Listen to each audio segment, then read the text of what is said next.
मैं आप सबको प्रणाम करता हूं कि इस अवसर पर ये हमारे भारत के अंदर ये ऐतिहासिक पल है। ये अगर इस अवसर पर हमारा समाज संगठित नहीं रहा तो हमारा आने वाला जो बच्चों का भविष्य है ना, वो बिल्कुल अंधकार में रहेगा। इस बात को आपको समझना होगा। देश आजाद हुए 75 साल होने को हैं। देश उस समय आजाद नहीं हुआ था। 15 अगस्त 1947 को क्या हुआ था? सत्ता का हस्तांतरण हुआ था। सत्ता का हस्तांतरण का मतलब हमारे यहाँ से अंग्रेज चले गए, वो विदेशी थे, लेकिन अंग्रेजों से पहले यहाँ लोग आए थे विदेशी, आर्य ब्राह्मण यहूदी। वो सत्ता उनको वो सौंप कर गए। इस बात को याद रखना होगा। हमें आजादी कब मिली? 26 जनवरी 1950 के दिन, जिस दिन भारत के अंदर संविधान लागू हुआ। संविधान उससे भी पहले था। इस देश के अंदर वो वर्ण व्यवस्था पर आधारित था। उस संविधान का नाम था मनुस्मृति। और उस मनुस्मृति के अंदर सबसे ऊपर टॉप पर ब्राह्मण, उसके बाद में क्षत्रिय, उसके बाद में वैश्य और उसके बाद में शूद्र। हम जो यहाँ विराजमान है इस वर्ण व्यवस्था के अंदर नहीं है भाई, उस घेरे के बाहर के लोग हैं। शूद्र जो है ना, आज का जो घासी कुमार तेली तमोली माली दर्जी ओबीसी, वो उस वर्ण में, चौथे वर्ण में आता है। हम लोग वर्ण व्यवस्था के बाहर के लोग हैं। हमने उनकी गुलामी को स्वीकार नहीं किया। हमारे जो पुरखे वो स्वाभिमान की जिंदगी जी रहे थे। हम बुद्ध की औलाद है, संतान है, तथागत गौतम बुद्ध की। वो समता, समानता और प्रकृति पूजक थे हमारे। तो मैं आपसे निवेदन करना चाहता था, उस व्यवस्था में असमानता थी। असमानता वाली व्यवस्था के समय अंग्रेजों के शासन के अंदर जब बाबा साहब को अवसर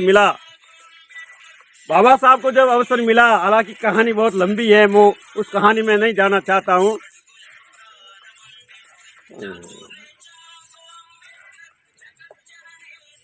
उस खड़ी व्यवस्था को बाबा साहब को जब अवसर मिला, उन्होंने बराबर कर दी। ब्राह्मणवादी व्यवस्था के लोगों ने हमारे समाज को 6743 जाति के टुकड़ों में बांटा और हमारे महापुरुषों ने जोड़ने का काम किया। और हम भी आज जोड़ने का काम कर रहे हैं। जैसे कागज को कागज से जोड़ते हैं ना, तो गोंद काम में आता है। लकड़ी को लकड़ी से जोड़ते हैं तो फेविकॉल काम में आता है। ईंट को ईंट से जोड़ते हैं तो सीमेंट काम में आता है। उसी प्रकार व्यक्ति को व्यक्ति से हम जोड़ रहे हैं। आदमी को आदमी से जोड़ने के लिए फूले साहू, पेरियार, बिरसा मुंडा, अंबेडकर की जो विचारधारा है, और वो विचारधारा ही आज हम, इस विचारधारा के बलबूते पर आज हम यहाँ पर बैठे हैं। 52 से स्टार्ट हुआ इलेक्शन, पहला इलेक्शन। हमारे देश का जो प्रधानमंत्री था पंडित जवाहरलाल नेहरू, ब्राह्मण था, और उस समय इलेक्शन, बिना इलेक्शन के वो प्रधानमंत्री बना। उसको अवसर मिला ना, तो उन्होंने देश के सभी मुख्यमंत्रियों को लेटर भेजा। क्या भेजा? कि जो भारत का संविधान है वो लागू नहीं करना है। कांग्रेस ने तो हमारा सत्यानाश किया, गांधी ने तो सारा सत्यानाश किया है।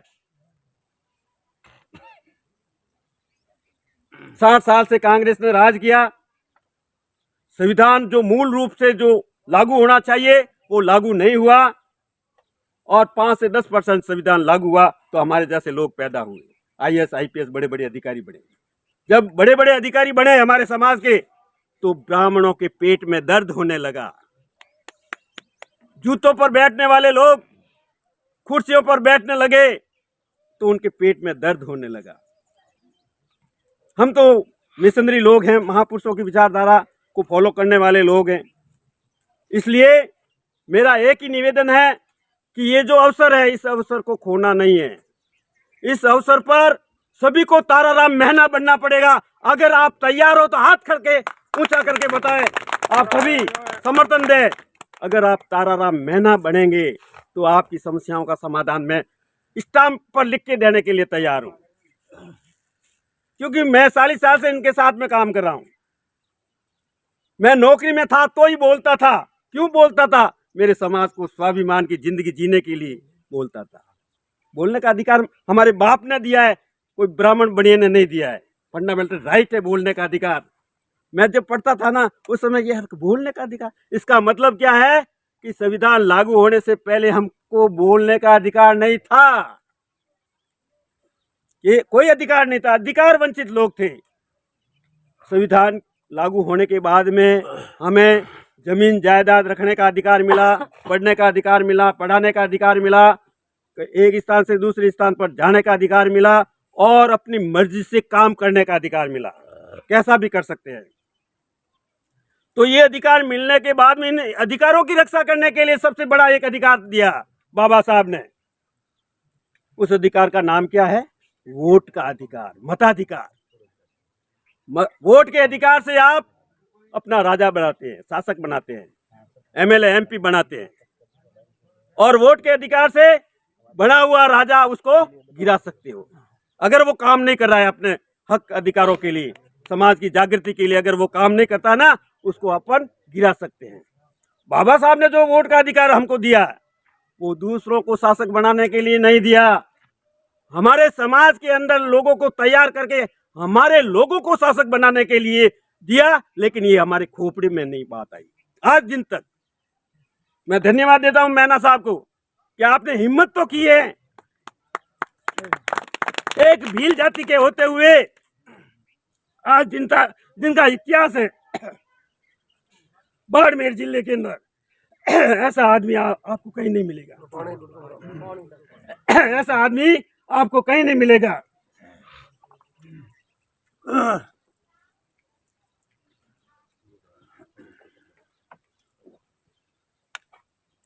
इसीलिए आप सभी को ताराराम मेहना बनना पड़ेगा।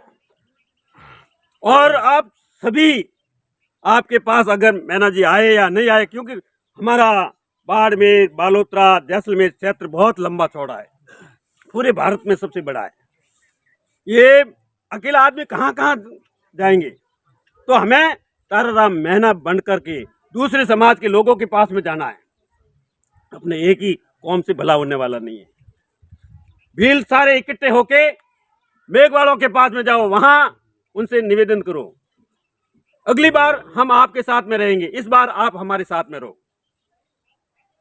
कड़ी से कड़ी जोड़ेंगे। छोटी छोटी जातियों के पास में हमको जाना पड़ेगा, उनसे निवेदन करना पड़ेगा। जिस तरह से मैं आपको कह रहा हूँ कि चौधरियों ने जो काम किया, ये बहुत ही ऐतिहासिक काम किया उन्होंने। उससे हमें प्रेरणा लेनी चाहिए, सीख लेनी चाहिए।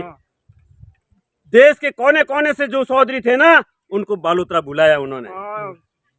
कोई जीत की उम्मीद नहीं थी, लेकिन हर गांव के अंदर चौधरियों ने चंदा इकट्ठा किया और वो पैसा उसी गांव में उन्होंने लगाया। उनकी पीड़ा देखो, उनमें जज्बा देखो। हमें तन मन और धन के साथ में, हमारे पास में ना तो पैसा है, ठीक है ना, हमारे पास में विचार है, हमारे पास में तो समाज को आगे बढ़ाने के लिए जो चीजें हैं वो हैं। जो आने वाली जो पीढ़ी है ना, उसका अगर आपको भविष्य बचाना है, सुरक्षित करना है, तो हमें इनके हाथों को मजबूत करना और दूसरे समाजों के पास में जाकर निवेदन करा कि इस बार न हाथ फूल है, पर निर्दलीय सरकार, ठीक है ना। तो इस हिसाब से अभी शिव के अंदर निर्दलीय आए, बाड़मेर निर्दलीय आए और सिवाना के अंदर निर्दलीय आने वाले थे।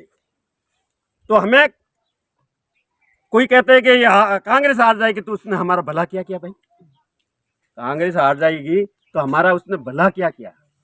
उन्होंने तो सत्यानाश ही किया सारा।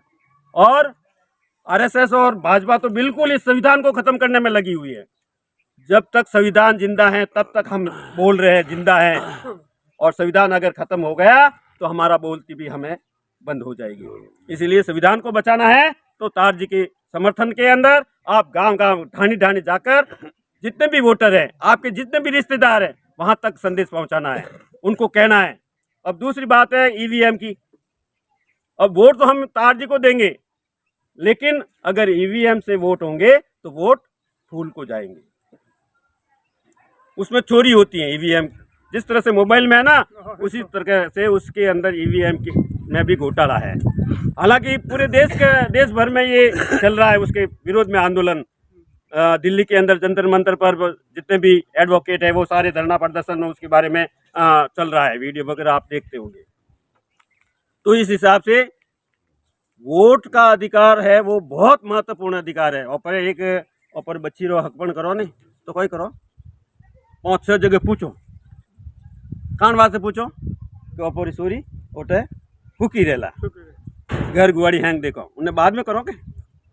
तो बाबा साहब को कियो है कि अगर ओपर गलत तरीका हूँ, अगर बच्ची रो संबंध भेजावेला तो एक ही बच्ची दुखी वेला, लेकिन गलत तरीका हूँ अगर ओपर वोट पर गयो तो जो आने वाली जो पीढ़ी है ने उन्होंने भविष्य अंधकार में भेजावेला। इन वास्ते बेटी करती वोट रो महत्व ज्यादा है, अन बात ने समझना है। और अगर समझोला और ओपर ताराराम जी मैना संसद में जाएला तो ओपर हक अधिकार के बारे में बात करेला। इन्हें आशा विश्वास के साथ में आपने मेरी बात को ध्यान से सुना। जय भीम, जय भारत, धन्यवाद, जय श्री राम।